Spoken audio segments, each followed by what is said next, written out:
Hello बच्चों।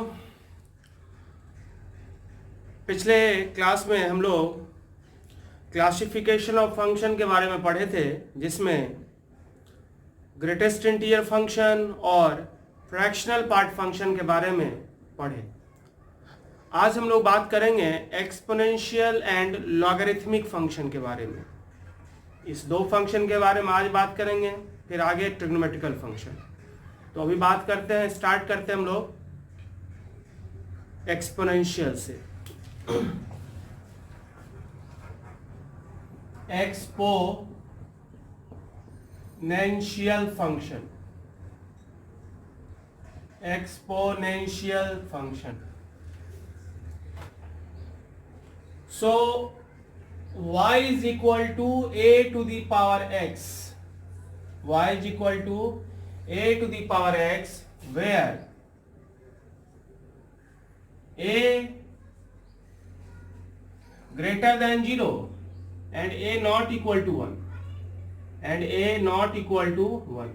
a का value यानी बेस 0 से बड़ा होना चाहिए और बेस 1 के बराबर नहीं होना चाहिए, वैसे फंक्शन को हम कहते हैं exponential function. y is equal to a to the power x, जहां पर बेस कोई कांस्टेंट है, पावर वेरिएबल है। बेस कांस्टेंट, पावर वेरिएबल तो exponential, base variable power constant तो algebraic, base variable power constant तो एलजेब्रिक। जैसे एक्स स्क्वायर एलजेब्रिक फंक्शन है, a to the 2 to the power x exponential function है।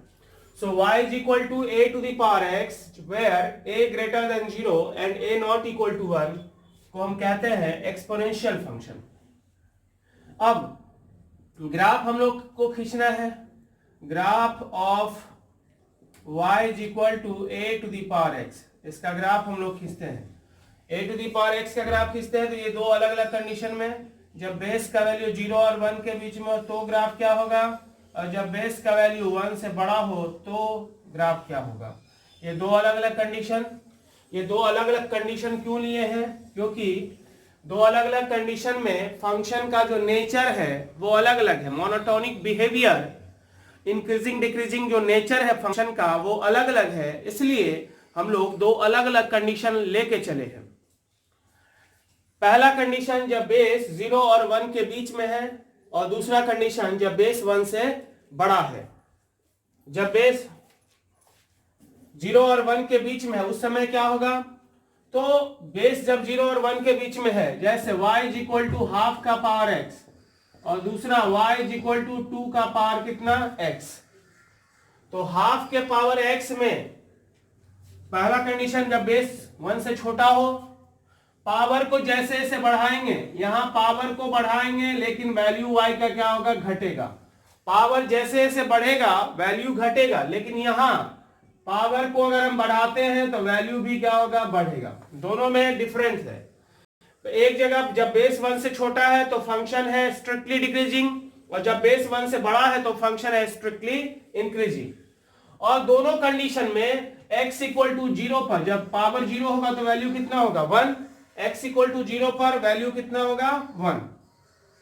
तो पहला केस हम लोग हाफ का पावर x लेते हैं, यहाँ x बराबर 0 तो y is equal to 1, x is equal to 1 तो y is equal to half, x is equal to 2 तो y इज इक्वल टू कितना, 1/4।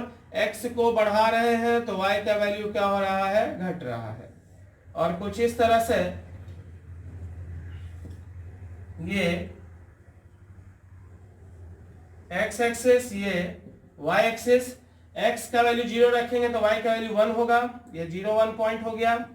और चूंकि फंक्शन कैसा है, डिक्रीजिंग, तो इधर से ऊपर से आते हुए डिक्रीज करते हुए आएगा, और कभी भी ग्राफ x एक्सिस के नीचे नहीं जाएगा। x एक्सिस के नीचे नहीं जाएगा मतलब एक्सपोनेंशियल फॉर्म में जब भी कोई होगा उसका वैल्यू कभी माइनस में नहीं हो सकता।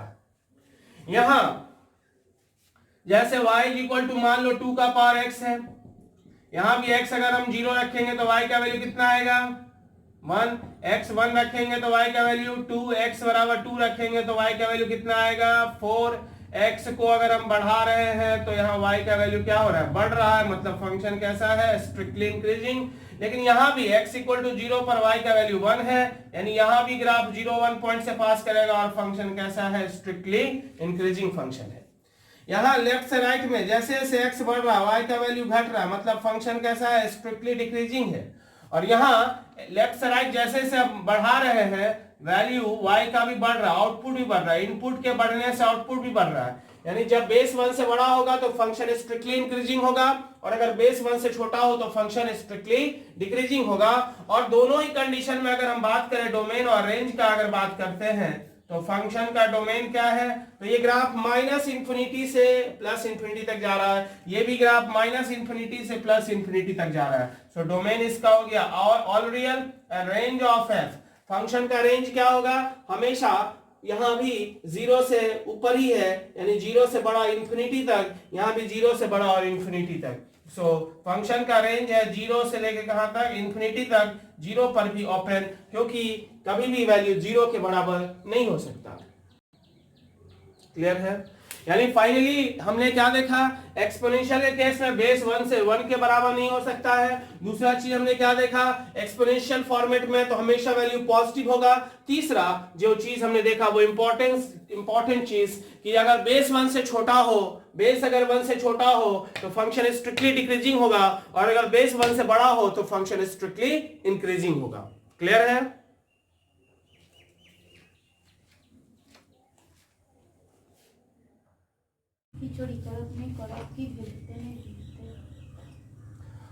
तो हम लोग देख रहे थे एक्सपोनेंशियल फंक्शन के बारे में।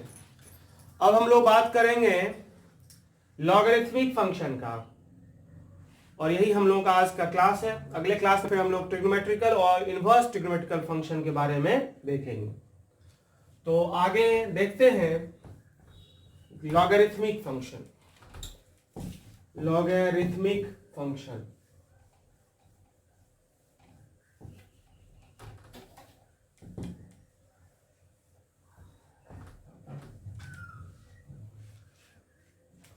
लॉगरिथमिक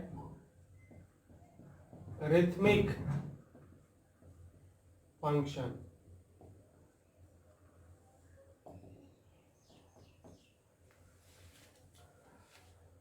पहला फंक्शन हम लोग पढ़े थे कांस्टेंट फंक्शन, जिसका अपना अलग फॉर्मेट था।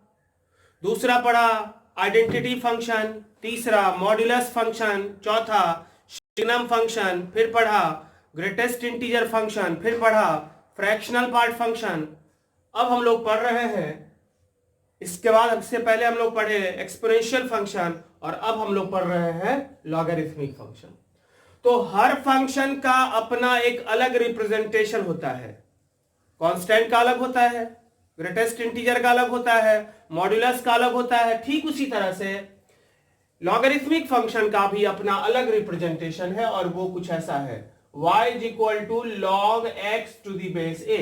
क्या पढ़ते हैं इसको, log x to the base a, log x to the base a। x का log a बेस पर, log a का पावर x नहीं पढ़ा जाता, log x to the base a। ये a के पावर x का log नहीं है, x का log है किस बेस पर, a बेस पर। और जैसे एक्सपोनेंशियल में कंडीशन लगा था, वैसे यहां भी कंडीशन, क्या condition, where a greater than 0 and a not equal to 1। Base पर दो कंडीशन एक्सपोनेंशियल में भी था, यहां भी दो कंडीशन है, और साथ ही जिस एक्सप्रेशन का हम लॉग निकाल रहे हैं वो लॉग एक्सप्रेशन भी 0 से बड़ा होना चाहिए। मींस पॉजिटिव वैल्यू का ही सिर्फ लॉग डिफाइंड है, निगेटिव या 0 का लॉग डिफाइंड नहीं होता। सो y = log x to the base a, log x to the base a, जहां a पॉजिटिव होना चाहिए, दैट इज बेस पॉजिटिव होना चाहिए, बेस 1 के बराबर नहीं होना चाहिए, और जिस एक्सप्रेशन का हम लॉग फाइंड कर रहे हैं वो भी हमेशा पॉजिटिव होना चाहिए। सेकंड पॉइंट है, ग्राफ हम लोग खींच रहे हैं, graph of y = log x to the base a, log x to the base a का ग्राफ। सो y = है log x to the base a। इसका मतलब log x to the base a बराबर कितना, log x to the base a = b, है कि नहीं। तो ये आपस में इंटरचेंज हो जाएगा, ये दोनों आपस में इंटरचेंज, तो क्या हो जाएगा यहां से x is equal to a to the power b। x बराबर कितना a to the power b, और फिलहाल यहाँ b है नहीं, यहाँ क्या है y, तो इसलिए y यहां आ जाएगा b के जगह पर, तो x is equal to a to the power कितना y। log x to the base a is equal to y, तो ये दोनों आपस में इंटरचेंज होगा, a इधर x a का power y is equal to x, और ये log हट जाएगा। सो अब हम लोग ग्राफ खींचे y बराबर log x to the base a का, या फिर x is equal to a to the power y का, दोनों सेम चीज है। दोनों का ग्राफ वैसे किसी का भी अगर हम खींचें तो कोई डिफरेंस नहीं होगा। तो ग्राफ हम खींचते हैं, तो चूंकि एक्सपोनेंशियल फॉर्मेट का है इसलिए यहां भी हमें दो कंडीशन लेके चलना होगा। क्या क्या कंडीशन? पहला कंडीशन a का वैल्यू 0 और 1 के बीच में, और दूसरा कंडीशन a का वैल्यू 1 से बड़ा। सो ग्राफ खींचते हैं, जब a का वैल्यू 0 और 1 के बीच में होगा तो क्या होगा, और जब a का वैल्यू 1 से बड़ा होगा तो क्या होगा। तो देखते हैं। सो जब x बराबर y बराबर 0 होगा तो x बराबर कितना होगा 1। y अगर 0 होगा, y x is equal to a to the power y है ना, तो अगर if y is equal to 0 तो x बराबर कितना होगा 1। इसका मतलब ग्राफ कहां से पास करेगा 1 0 पॉइंट से ग्राफ पास करेगा। अब की बार ये पॉइंट रहा 1 0, यहां भी अगर x बराबर ए टू दी पावर y है तो यहां भी ग्राफ पास करेगा कहां से 1 0 पॉइंट से। तो ग्राफ यहां भी 1 0 से पास करेगा और यहां भी ग्राफ 1 0 से पास करेगा। आगे अब देखते हैं क्या है। अगर x बढ़ाएंगे, x को अगर बढ़ाते हैं तो इसका मतलब a to the power y का वैल्यू क्या होगा बढ़ेगा। x के बढ़ाने से a to the power y का वैल्यू बढ़ेगा, और जब a to the power y बढ़ाएंगे तो ऑफ कोर्स y का वैल्यू घटेगा। क्यों?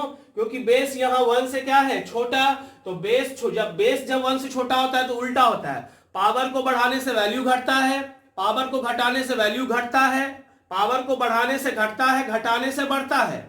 बढ़ेगा तब वैल्यू जब पावर घटेगा, और घटेगा तब जब पावर बढ़ेगा।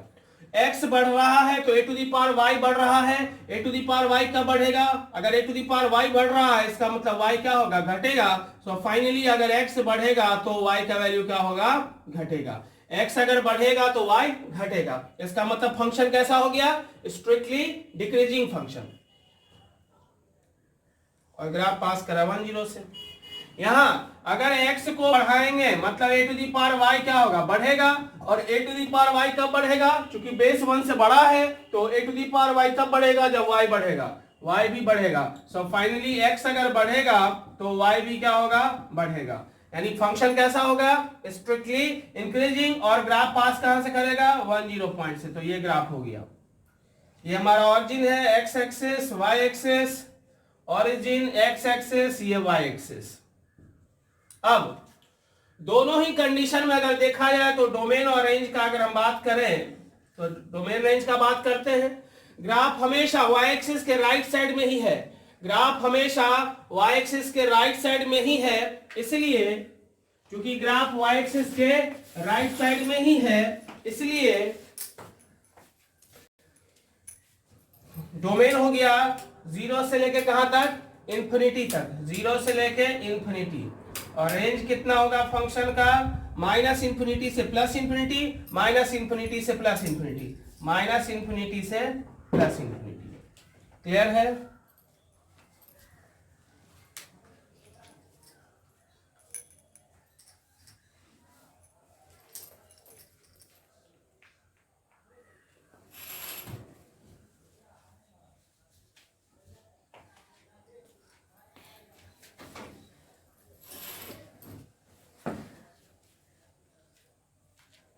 अब आगे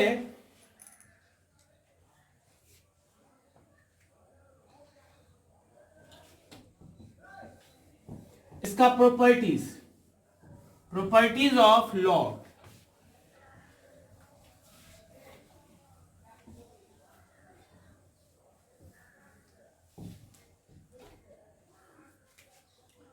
अब बात कर रहे हैं किसका प्रॉपर्टीज का। पहला log x to the base a is equal to b, मतलब ये इधर आएगा इंटरचेंज होगा, तो x equal to a to the power कितना b। दूसरा log 1 at any base is equal to 0। तीसरा log b to the base a is equal to log b by log a with same base and defined base. जो भी base डालेंगे same डालेंगे, लेकिन वैसा base डालेंगे जो हो सके, जो कंडीशन को सेटिस्फाई करे। चौथा log a to the base a is equal to कितना 1। पांचवा log b to the base a is equal to 1 by log a to the base b। छठा a to the power log b to the base c, सबसे ऊपर वाला power और सबसे नीचे वाला base interchange, that is equal to b to the power log a to the base c। 7 a into b का log, a into b का log बराबर a का log प्लस b का log। 8 a बाय b का log is equal to a का log minus b का log। 9 log b to the power m to the base है, b to the power m का log a base पर, that is equal to power आएगा पीछे m into log b to the base a। 10th log b to the base a का power m, यानी base में power लगा हुआ है तो divide 1 by m log b to the base a। 11th log x to the base a greater than b। Equal to जब था तो क्या होता था, x बराबर a to the power b।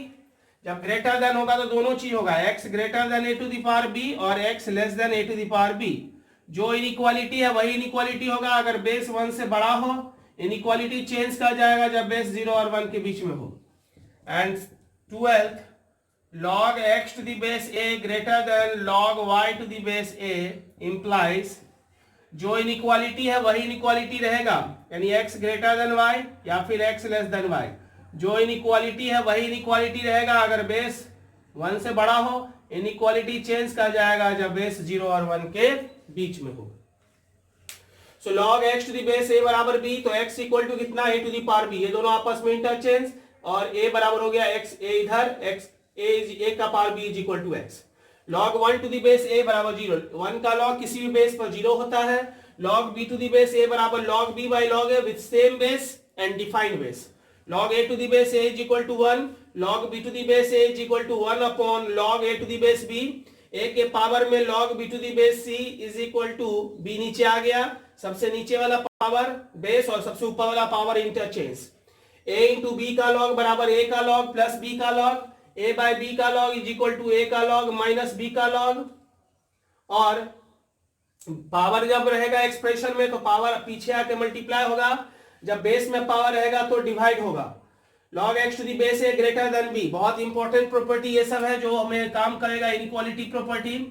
log x to the base a equal to जब b होता है तो x बराबर a to the power b होता है। जब ग्रेटर देन रहेगा तो ग्रेटर देन होगा और लेस देन भी होगा। बेस अगर 1 से बड़ा है तो सेम इनइक्वालिटी होगा, बेस अगर 1 से छोटा है तो इनइक्वालिटी बदल जाएगा। Similarly log x to the base a greater than log y to the base a, x बड़ा भी हो सकता है y से और x छोटा भी हो सकता है y से। इनइक्वालिटी सेम रहेगा अगर बेस 1 से बड़ा हो, इनइक्वालिटी चेंज कर जाएगा जब बेस 0 और 1 के बीच में हो। क्लियर है?